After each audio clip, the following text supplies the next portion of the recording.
नमस्कार। आप लोग सोच रहे होंगे मैं कौन हूँ।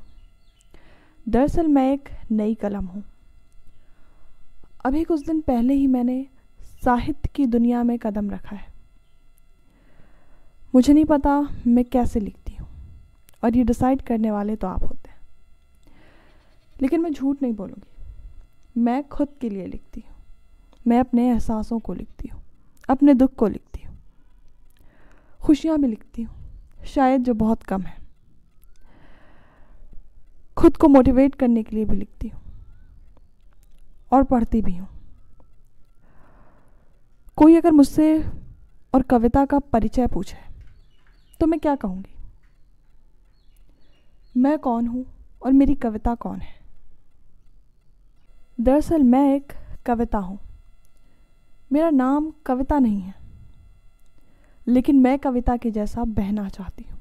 कविता जो कभी मरती नहीं, अमर रहती। अमर नहीं, अमर तो उसे कहते हैं जो मर जाता है। कविता कभी नहीं मरती, कविता हमेशा जिंदा रहती है।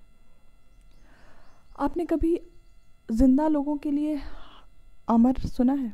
नहीं, जिंदाबाद कहा जाता है। कविता भी हमेशा जिंदा रहती है। मरता तो कवि है, लेकिन कविता कवि को अपने अंदर जीवित रखती है और हमेशा इस संसार में उड़ती रहती है, बादलों के संग, हवाओं के संग, खुशबुओं के संग। जहाँ पर भी दुख हो वहाँ पर भी कविता होती है, जहाँ खुशियाँ वहाँ भी कविता, हर जगह कविता। मेरा और कविता का परिचय मैंने कविता में देने की कोशिश की है और आज मैं वो कविता आप सभी के समक्ष प्रस्तुत करना चाहती हूँ। सुनिएगा।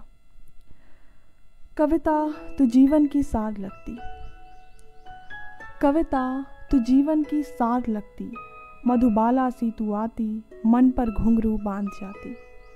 मधुबाला सी तू आती, मन पर घुंघरू बांध जाती। हाला सी तू आती, अधर पर चढ़ जाती। हाला सी तू आती, अधर पर चढ़ जाती। प्रतिपल पागल रहता मन, बिन भिगोए तुझ में स्वयं को रस नहीं रहता। बिन भिगोए तुझ में स्वयं को रस नहीं रहता। कविता मैं तेरे और मेरे संबंधों का क्या दूं परिचय। कविता मैं तेरे और मेरे संबंधों का क्या दूं परिचय। कुछ पागल सी उन्माद भरी, उल्लास चपल भाव टूटती। मेरे मन हर ऋतु सी तू मुझ में घुलती, मैं तुझ में। तू मुझ में घुलती, मैं तुझ में। शब्दों की रुंझुन में हम संग होते, शब्दों की रुंझुन में हम संग होते। बस उस कुछ क्षण में, बस उस कुछ क्षण में जीवन की सुरा मैं भी पी पाती और तुझ में मैं अमर रहती। धन्यवाद।